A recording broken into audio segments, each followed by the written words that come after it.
We all live and breathe in this country, and we all each rely on it, both socially and economically, in different ways. Whether or not you or someone you love is involved with welfare, it still impacts you directly. A report on Heritage.org in 2017 explained that the 2011's fiscal year budget allocated $953 billion to welfare. This is a 42% increase from the fiscal year budget introduced in 2008. Does this sound like a healthy, much less sustainable pattern to you?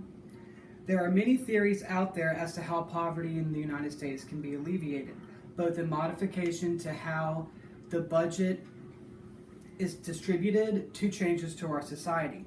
I will talk to you about all of these different approaches today. I personally have known people on welfare of many different types, and I've seen how it plays out in a lot of different ways, and it definitely has problems.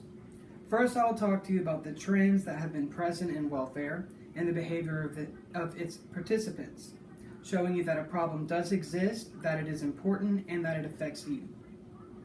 First, I want to talk about the negative implications of our current system. In the long run, welfare hurts the people that it is supposed to help. One of these ways is by indirectly discouraging marriage. When the war on poverty first began in 1969, only 70% of children were born out of wedlock.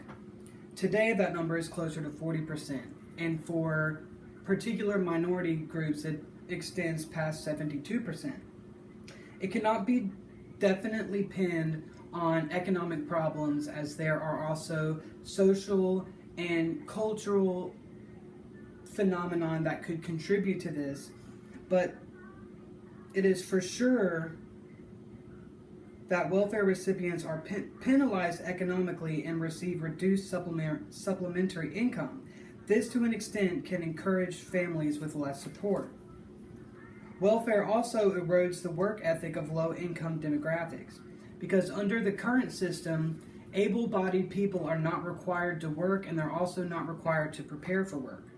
So we can see how welfare is dangerous, but the main problem with welfare today is how easily it can be abused. The people most likely to abuse these systems are the children that come from broken households. You might have heard of this before, called as the cycle of poverty. Here's an example of welfare exploitation from an article on the Foundation of Government's Accountability website. In Illinois, it was discovered that the state had paid out approximately $12 million to the accounts of deceased people. Of course, this money could not be retrieved because it had been forwarded to their families. These types of situations typically lead... Welfare also creates dependency. For example, on the July 25th, 1992 issue of the New York Times, it illustrates an extreme example of this when a 26-year-old male from Grand Rapids, Michigan, ended up having 8 children with 5 different females. All of these females ended up being supported on welfare, and they received a supplementary income as well as Medicaid health insurance.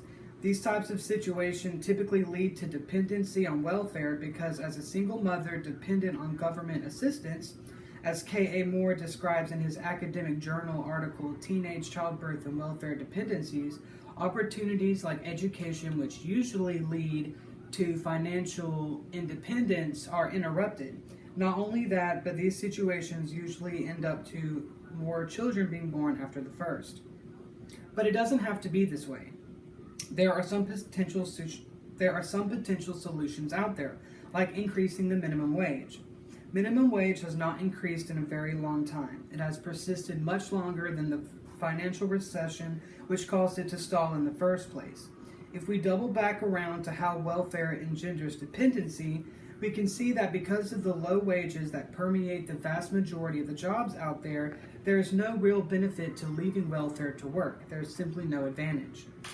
We could remove the penalties associating to filing your taxes as a married couple. A single mother raising a child who is dependent on the government for assistance is much more likely to remain on welfare, and for a much longer time.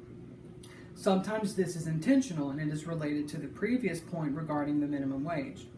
It also provides a risk for potentially creating more households, all dependent on the government for money. We can reconfigure the way this money is dispersed. Instead of issuing all of the money as a free grant, we could supplement a smaller portion of grant money with a loan. This loan could encourage people on welfare to eventually get off of it so that they don't end up in debt. The government should also invest into its poorest communities. Understanding the nature of the cycle of poverty, if we give these poor communities the tools to grow, like technology and education, over time it could remedy the need for welfare like we have it today. So as you can see, some of these points relate to welfare in a way that at first is indirect, but that is the nature of a solution to a problem as complicated as this one. The way welfare money is distributed needs to be changed, of course, but we also need to tackle much broader issues with our communities in order to create a positive, long-lasting change in them. A lot of people want to reform welfare so that it costs less money, and of course this is the ultimate goal, but the reality is that this outcome is one that is a long-term result. It will cost a lot of money to fix our budget. We need to increase the money invested on the education of welfare recipients, for example. Last year, only $1 billion was invested to this compared to the $953 just given away. So in conclusion, the current way that the welfare system operates is inefficient at best, and we need to make changes to the system and nurture the citizens of our country who need it the most. First, I spoke about some statistics that illustrate the downward trend of America's poor communities, showing how the welfare system was, in a big picture, doing them a disservice. Then I talked about some of the flaws in the system that allows these trends to manifest, and I finally talked about some of the potential solutions or changes that we can make to our society as a whole to make it work better. Remember that the poorest people in our country need tangible help. Give back to your communities, most importantly to its newer generations, so that they can rise out of the situations that they were born in and can have opportunities to live the lives they want. Thanks for listening.